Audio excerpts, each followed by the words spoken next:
Kembali kita bertemu pada channel berbagi informasi pendidikan calon guru penggerak. Saya Suherisman SPDMM, calon guru penggerak Angkatan 7 Kota Pekanbaru. Bapak Jumadi SPDMM, fasilitator saya, dan Ibu Sri Pujiastuti SPDMPD, pengajar praktek. Adapun materi yang akan disampaikan pada kesempatan ini adalah aksi nyata modul 1.4 budaya positif tentang penyebaran pemahaman dan pengalaman penerapan budaya positif di SMK Multimekanik Masmur.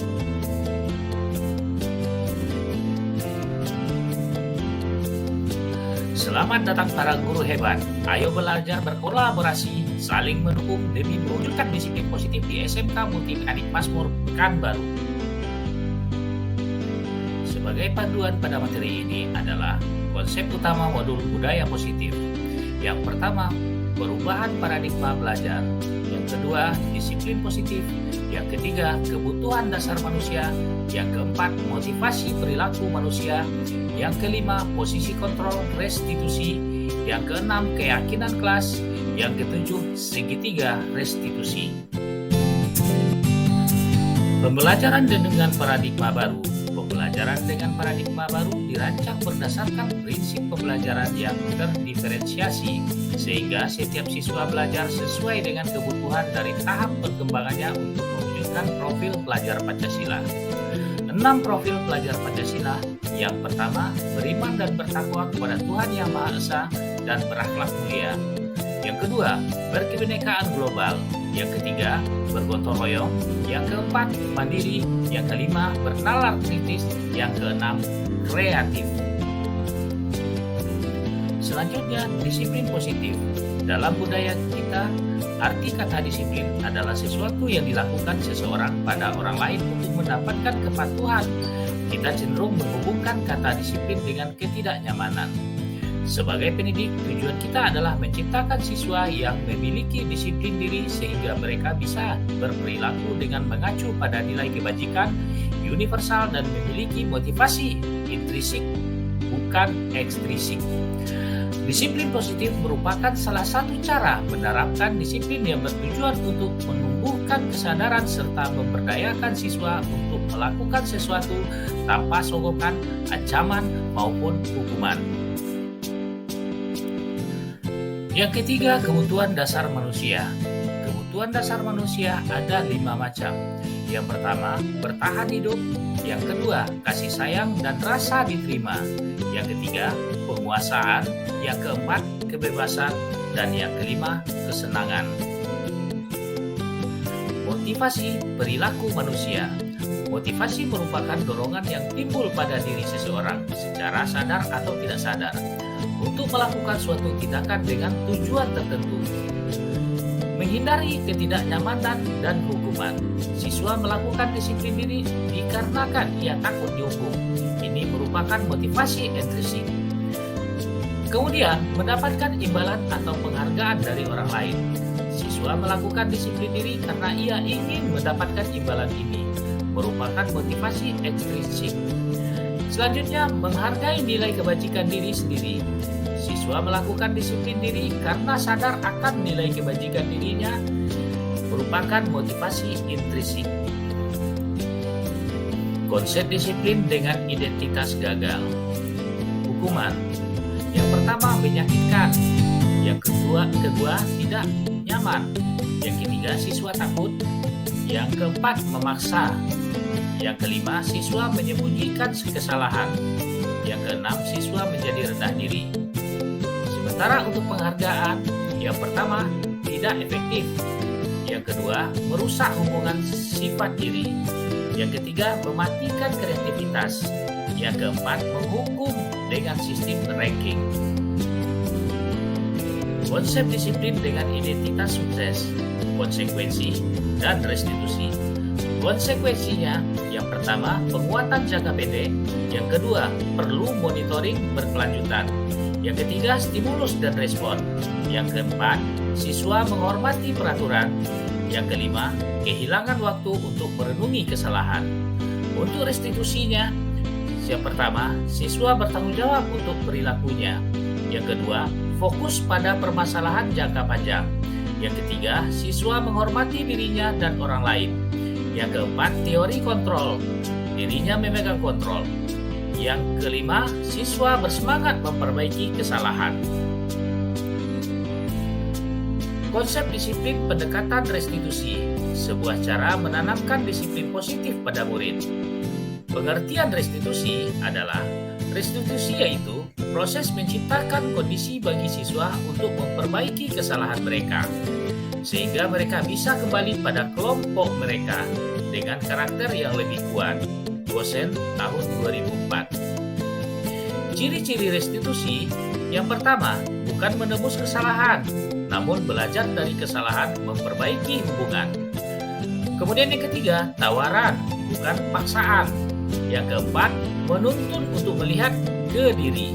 Yang kelima, mencari kebutuhan dasar yang mendasari tindakan.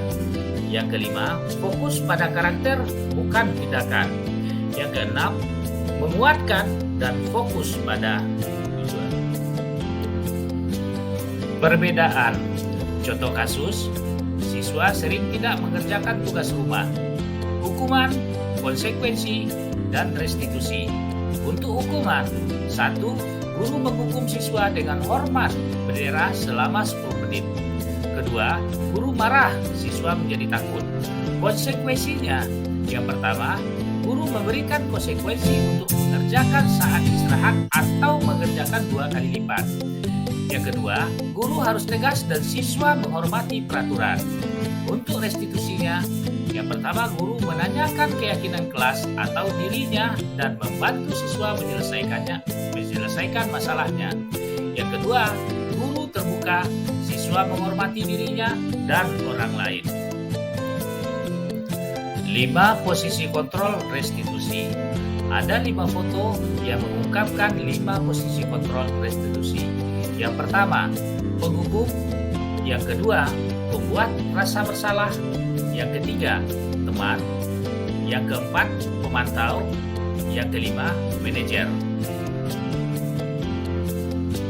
Contoh 5 penerapan posisi kontrol. Kasus siswa tidak masuk pada saat pembelajaran.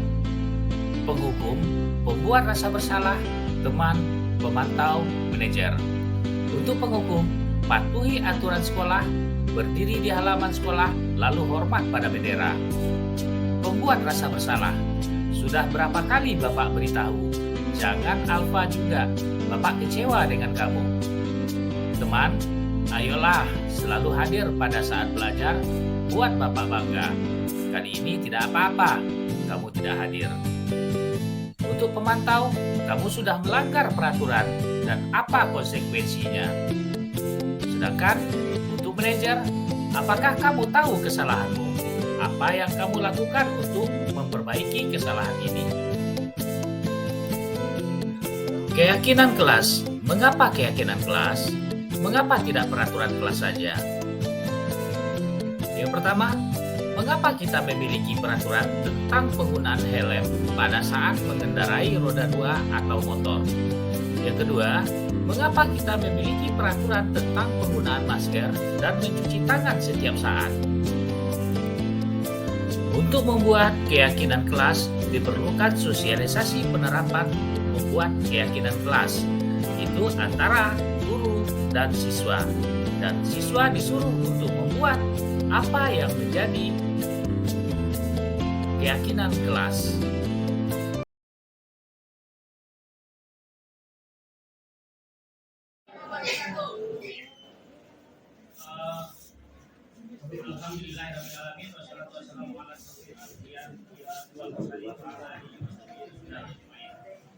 Yang kami hormati Bapak Ketua Jurusan dari masing-masing jurusan, yang kami hormati Bapak Ibu Wali kelas yang hadir pada kesempatan ini. Alhamdulillah berkat Allah SWT pada kesempatan yang berbahagia ini kita diberikan rahmat dan karunia-Nya hingga kita dapat berkumpul di ruangan Dewan Guru ini guna melaksanakan, mudah-mudahan ini suatu kegiatan positif yang kita lakukan yang mungkin dan insya Allah kedepannya kan bisa kita terapkan di SMK UGM Masuk ini, di sekolah kita ini, dan juga akan membantu nantinya tim rekan kita dari siswa dan juga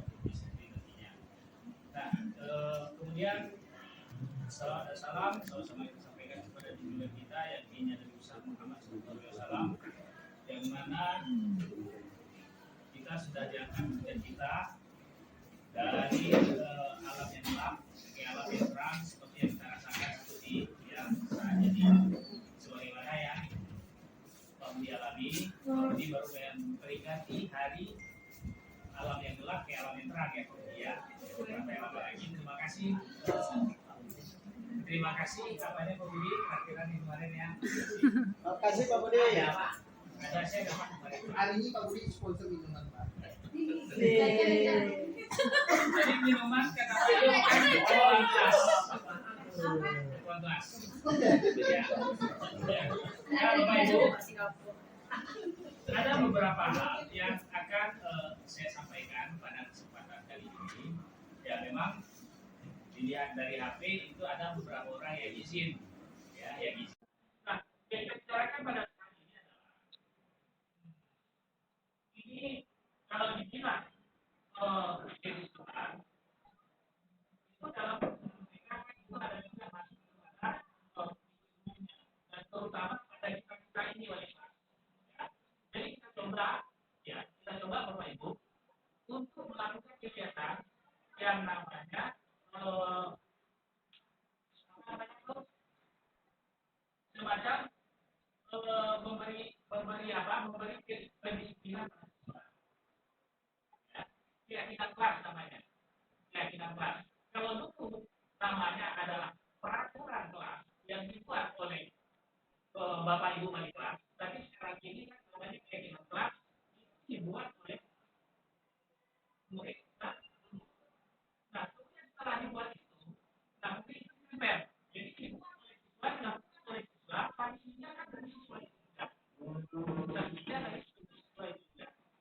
Sanksinya dari siswa itu juga. Misalnya kan kita dulu, kita menguji. Hukum saja kan. Bukan kita bikin dia kelas siswa ini. Kita bikin dia kelas, tulis dia, jadi misalkan ini diketahui. Misalkan ini, apa yang dibuatnya itu, atau 3 ya. Kemudian tempel apa yang dibuat itu, misalnya kan tidak boleh datang ke magang, kemudian siswa harus hadir tepat waktu, itu kemudian siswa membayar SPP. Nah, masih ini SPP ya, sedangkan intinya yang kita bicarakan sekarang ini SPP ya. Tapi mungkin itu baiknya belum terbuat supaya kan nantinya berbincang SPP ya.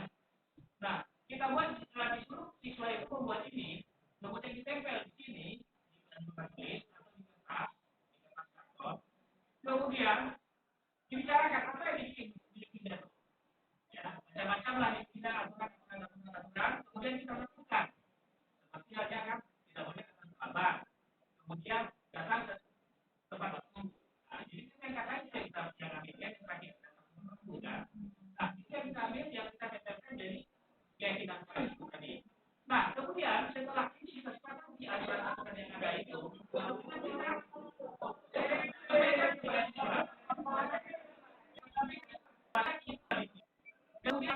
sesuai ini ada sebelah DPR atas nanti KS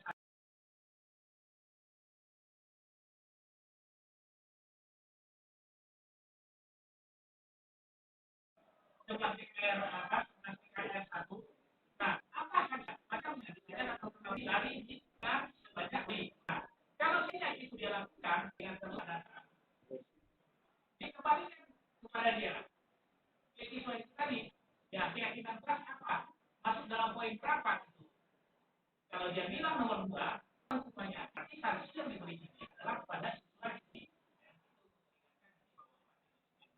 Supaya yang benar-benar kedepannya ini kan sudah sosialisasi ya itu karena saya sudah bicara sama Pak Yo dan kemudian nantinya kita bicara dengan tiga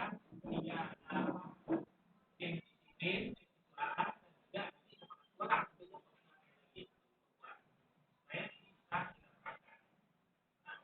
kalau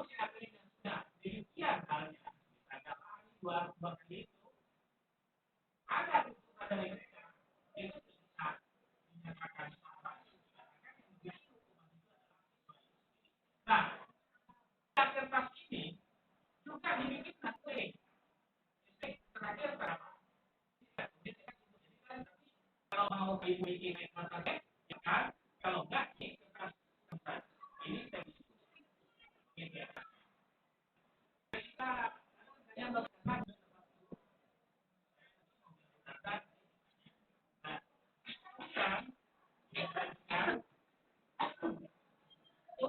selanjutnya kita wali kelas ya. Ini wacana ini sudah lama sebenarnya. Saya dengan cara yang ada juga mendesak saya untuk dilakukan Pak. Jadi pada kesempatan ini kan ya saya coba kita. Tapi ini harus diterapkan dan itu Pak Yo yang menunjukkan kebijakan. Bapak Ibu mengadakan satu kali dalam pertemuan orang tua wanita, pertemuan orang tua wanita, ya di luar jam pelajaran. Jadi kan misalnya wali kelasnya Pak Budi, wali kelasnya Pak Budi, hari apa, tanggal berapa, jam berapa, di luar jam mengingat Pak Budi, itu kumpulkan, bikin undangan yang sudah dilakukan sekolah. Jadi begitu kan nantinya ditandangkan sama Pak Ibu. Siapa yang ditandangkan oleh Pak Ibu.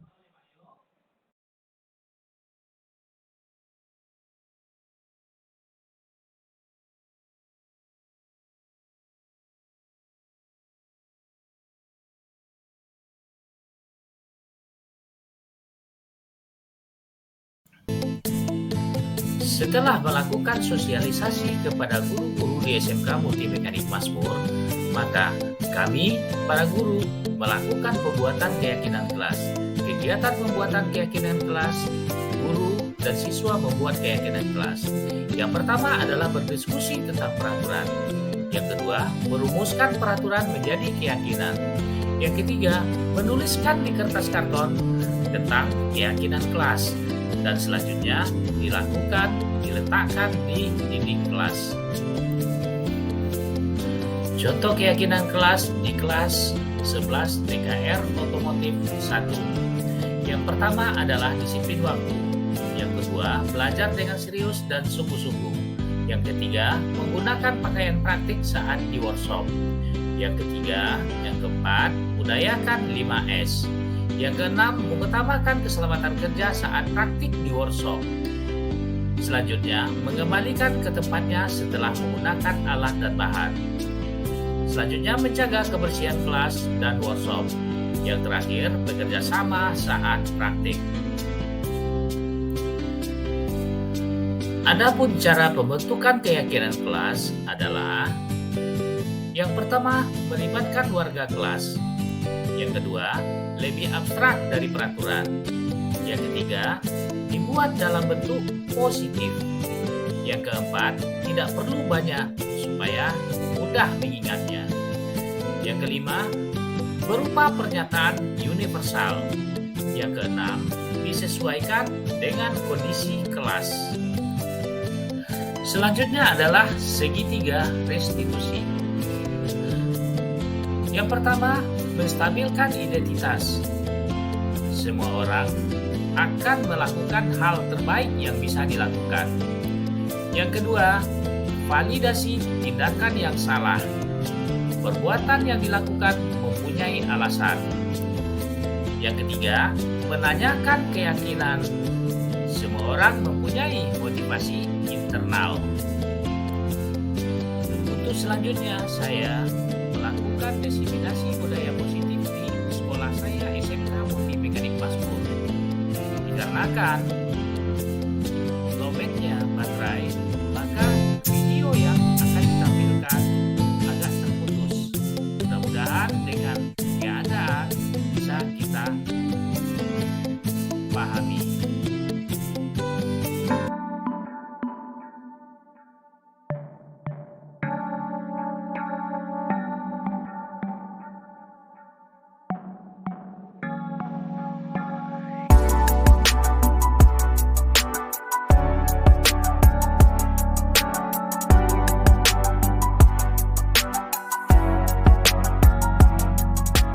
Assalamualaikum warahmatullahi wabarakatuh.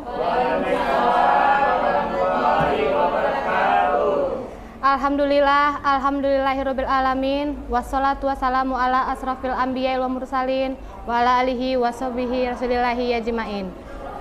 Pertama-tama marilah kita ucapkan puji dan syukur atas kehadiran Allah Subhanahu wa taala yang mana pada hari ini kita masih diberikan kesempatan, kesehatan untuk dapat menghadiri kegiatan seminar ini. Salawat beriring salam tidak lupa pula kita hadiahkan buat junjungan alam yakni Nabi besar Muhammad sallallahu alaihi wasallam dengan mengucapkan Allahumma sholli ala Muhammad wa ala ali Muhammad. Baiklah, untuk kegiatan hari ini yaitu mengenai aksi nyata budaya positif, penyebaran pemahaman dan pengalaman penerapan budaya positif, yang dimana dalam ini narasumbernya yaitu Bapak Suherisman SPD MM, yang dimana Bapak akan mempresentasikan seminar tersebut mengenai tentang mewujudkan budaya positif dengan keyakinan kelas dalam proses pembelajaran di SMK Multimekanik Mazmur Pekanbaru. Baiklah, kepada Bapak Suherisman SPD MM kami persilakan untuk mempresentasikan lokakarya aksi nyatanya. Baiklah Bapak Ibu, kita lanjutkan. Dari pertanyaan-pertanyaan tadi ada perubahan paradigma. Pada perubahan paradigma ini kita kaitkan dengan sebuah permainan. Bagaimana kita mempertahankan suatu hak kita. Yang instruksinya seperti ini.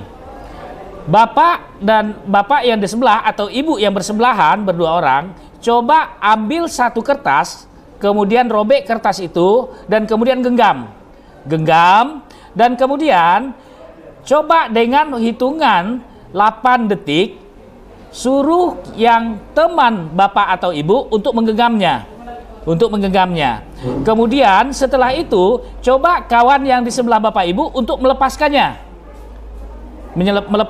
apa yang kita genggam itu. Jadi bapak ibu menganggap bahwasanya yang ada pada genggaman itu adalah suatu benda yang sangat berarti bagi bapak ibu. Sangat berarti sekali. Jadi kita coba 8 detik ya untuk mempertahankan benda yang kita genggam tersebut. Coba Bapak Ibu lakukan. Ya, coba Bapak Ibu lakukan. Bisa kan Ibu pertahankan?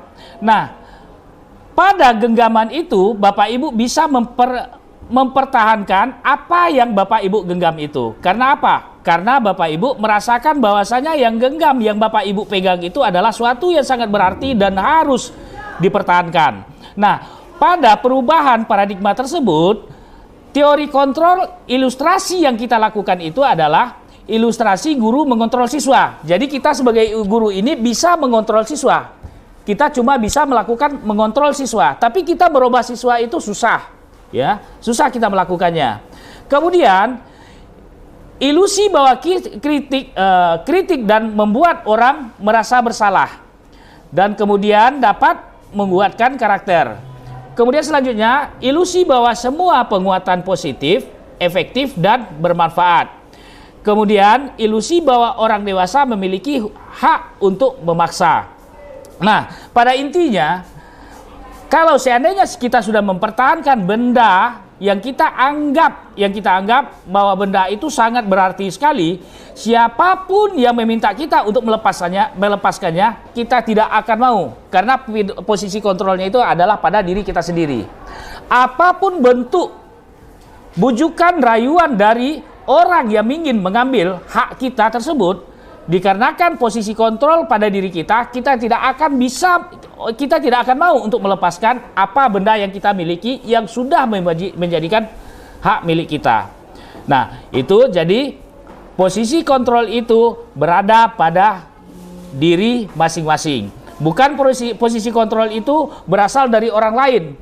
Tidak berasal dari orang lain. Posisi kontrol kitalah yang pemegangnya. Sebagaimana perubahan paradigma baru, teori kontrol atau ilusi kontrol itu adalah pada diri kita sendiri. Bagaimanapun orang untuk mencoba untuk membujuk dan merayu tidak akan bisa dilakukan. Karena kita mempunyai keyakinan bahwasanya yang posisi kontrol adalah pada diri kita sendiri. Nah, begitu kita aplikasinya kepada siswa. Kemudian dilanjutkan perubahan paradigma baru. Perubahan paradigma stimulus. Kemudian di sini sudah ada tabel, respon, dan teori kontrol. Kemudian stimulus, respon, dan kemudian diseimbangkan dengan teori kontrol. Nah, yang pertama adalah realitas kebutuhan kita sama. Ya, realitas kebutuhan kita sama. Kira-kira menurut bapak-bapak dan ibu-ibu, kebutuhan atau realitas kita itu apakah sama atau berbeda? Ya, betul. Jawabannya adalah berbeda. Nah, kemudian kontrolnya bagaimana? Sebagaimana tabel di sebelahnya. Realitas kebutuhan kita berbeda. Jadi masing-masing orang itu mempunyai realitas kebutuhan itu yang berbeda. Tidak bisa kita memaksakan bahwasanya kebutuhan kita itu sama dengan orang lain. Kebutuhan kita itu berbeda. Jadi tinggal kita bisa memfleksibelkannya saja. Tapi kebutuhan itu berada pada diri kita semua. Masing-masing maksudnya. Kemudian pada tabel selanjutnya, itu semua orang melihat hal yang sama. Menurut Bapak Ibu gimana? Betul tidak kita melihat hal yang sama tersebut? Misalnya kan saya memegang mouse sekarang ini. Nah, bapak-bapak, ibu-ibu menengoknya. Apakah sama atau berbeda? Mungkin perbedaan itu terjadi. Ada yang mengatakan yang lebih bagus itu adalah yang otomatis, yang tidak menggunakan kabel. Ada yang mengatakan bahwasanya manual yang menggunakan kabel. Itu tergantung kepada kita masing-masing. Teori kontrolnya di mana? Teori kontrolnya di sebelah. Setiap orang memiliki gambaran yang berbeda. Jadi berbeda gambaran dari Bapak Ibu tersebut. Kenapa dikatakan berbeda? Ada yang mengatakan otomatis, ada yang mengatakan bahwasanya ini adalah manual. Itu tergantung kepada teori kontrol dari Bapak dan Ibu tersebut masing-masing. Kemudian selanjutnya kita mencoba mengubah orang agar berpandangan sama dengan kita. Setuju apa enggak? Bisa enggak kita kira-kira merubah cara pandang orang itu dengan masing-masing kita? Ada yang mengatakan iya, ada yang mengatakan tidak ya Bapak Ibu ya. Yang pasti teori kontrolnya di mana? Yang di sebelahnya. Kita berusaha memahami pandangan orang lain tentang dunia. Tapi yang lain tidak akan bisa sebenarnya untuk merubah pandangan kita. Ya, tidak akan bisa merubah pandangan kita. Kalau pandangan Bapak Ibu itu adalah negatif, saya melakukan pandangan belum tentu hal yang negatif atau positifnya. Itu tergantung kepada kita sebagai teori kontrolnya. Nah, kemudian perilaku buruk dilihat sebagai suatu kesalahan. Ya.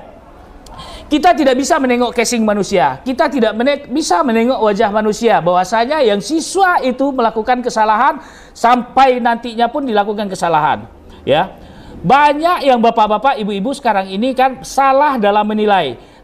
Di satu saat yang siswa kita atau murid kita itu berbuat kesalahan, kita sudah mencap bahwasanya siswa itu sudah melakukan kesalahan. Padahal tidak seperti itu. Memang pada saat itu dia melakukan kesalahan, tapi nantinya belum tentu dia itu akan jahat. Nah, itu kesalahan kita sebagai guru sebelum-sebelumnya. Kalau seandainya mereka sudah dicap salah, kita memvonis dia akan salah. Padahal yang dilakukannya adalah baik. Nah, posisinya kontrolnya gimana? Semua perilaku memiliki tujuan, ya. Misalnya yang siswa ini cabut, ya. Tujuannya itu ada sebenarnya, karena makanya dia melakukan cabut dari pembelajaran. Mungkin tujuannya itu bermacam-macam lah, ya. Itu tergantung pada teori kontrolnya. Kemudian selanjutnya orang lain bisa mengontrol saya. Setuju apa enggak? Ada yang mengatakan ya, ada yang mengatakan tidak. Ya, sebenarnya itu keluar dari diri kita, hanya mengontrol diri kita sendiri. Ya, orang lain tidak bisa. Kita paksakan orang itu mengambil buku. Kita paksakan siswa mengambil buku. Bisa jadi siswa itu tidak mau dia ngambil buku atau diambil secara terpaksa karena takut mungkin karena kita ini gurunya. Ya, tapi kalau kita melaksanakannya, berpikirannya secara fleksibel, itu akan lebih elastis nanti jadinya. Jadi dari respon orang lain bisa mengontrol saya. Jadi teori kontrolnya adalah hanya Anda atau hanya saya yang bisa mengontrol diri saya sendiri atau diri ibu sendiri, ibu bapak sendiri yang bisa melakukan kontrol diri. Kemudian selanjutnya saya bisa mengontrol orang lain. Nah, itu sudah tadi ya Bapak Ibu ya. Ini saya bisa mengontrol orang lain. Bisa enggak kira-kira kita mengontrol orang lain? Ya. Di saat kita berhadapan mungkin bisa. Tapi apakah benar dia melakukannya? Itu kita tidak tahu, ya. Yang bisa mengontrol itu Anda tidak bisa mengontrol orang lain, ya. Yang jawabannya kita ini tidak bisa mengontrol orang lain. Ya, kecuali kalau seandainya kita setiap hari berhadapan, setiap hari bertemu, setiap hari bertatap muka, mungkin bisa kita mengontrolnya. Tapi apakah yang orang lain itu akan bersama kita setiap hari? Ya. Jadi posisi kontrolnya adalah kita tidak bisa mengontrol orang lain. Kemudian selanjutnya, pemaksaan ada pada saat bujukan gagal. Pemaksaan ada pada saat bujukan gagal. Jadi kita coba melakukan pemaksaan atau bujukan-bujukan, kita kembalikan kepada yang permainan kita tadi ya Bapak Ibu ya. Kita memegang benda yang berharga, yang sangat berharga bagi kita itu. Kita coba memaksakan, kita coba membujuk yang orang yang memegang harta yang paling berharga itu. Kalau orang itu tidak mau, ya tetap tidak akan bisa kita membujuknya untuk memberikan kepada kita. Jadi posisi kontrolnya bagaimana? Jadi kolaborasi dan konsekuensus menciptakan pilihan-pilihan baru. Ya Bapak Ibu ya. Nah kemudian modal berpikir menang atau kalah. Nah kalau seandainya kita bicara mengenai menang atau kalah ini, kita masuk kepada kontrol pada saat kita melakukan misalnya sanksi yang diberikan. Ya, kita berikan soal kepada siswa. Kita berikan kepada soal kepada siswa. Yang siswa ini bisa mengerjakan, yang siswa ini tidak bisa mengerjakannya. Nah, jadi untuk memberikan sanksi itu akan efeknya atau timbal baliknya mereka akan merasakan menang dan kalah. Dan pihak yang menang akan merasa dia itu akan berada di atas, yang pihak yang kalah akan merasa dia itu akan di bawah. Efeknya bagaimana? Bisa menerima dengan ikhlas dan tulus, bisa tidak menerima, dan itu merupakan suatu dendam bagi mereka. Jadi kita bisa melakukan kontrol model berpikir menang kalah tersebut. Kemudian ada satu pertanyaan, apa itu budaya positif? Nah, menurut Bapak Ibu gimana? Budaya positif itu apa? Ya, budaya positif adalah nilai-nilai, keyakinan dan kebiasaan-kebiasaan di sekolah yang berpihak kepada siswa dapat berkembang menjadi pribadi yang kritis, penuh hormat dan bertanggung jawab. Jadi nilai, keyakinan, kebiasaan di sekolah berpihak kepada siswa, berkembang menjadi pribadi yang kritis, kemudian penuh hormat dan merasa bertanggung jawab. Itulah budaya positif kita terapkan di sekolah kita ini. Terutama di sekolah tempat kita sekarang ini ya Bapak Ibu ya. Kita coba melaksanakannya. Nah, selanjutnya disiplin positif. Dalam poin ini ada bagaimana kita melaksanakan penerapan dari disiplin positif tersebut. Nah, pada poin ini, disiplin positif merupakan suatu cara penerapan disiplin tanpa kekerasan dan ancaman yang dalam praktiknya melibatkan perilaku komunikasi efektif antara guru dan siswa. Jadi kita mendisiplinkan itu tidak harusnya kita melakukan kekerasan. Tidak harus kita memberikan suatu macam untuk mendisiplinkan itu kita memberikan sanksi yang cukup berat, ya. Seperti halnya siswa melakukan pelanggaran, tidak menggunakan atribut sekolah. Sesampai di sekolah, nantinya guru piket ataupun wali kelas ataupun tim disiplin yang ada kita di sini dipanggilnya kita, disuruhnya kita lari sekeliling lapangan, dan kemudian kan ada juga nantinya kan mencatat kesalahannya dengan satu buah buku. Itu akan mengakibatkan efek buruk bagi siswa.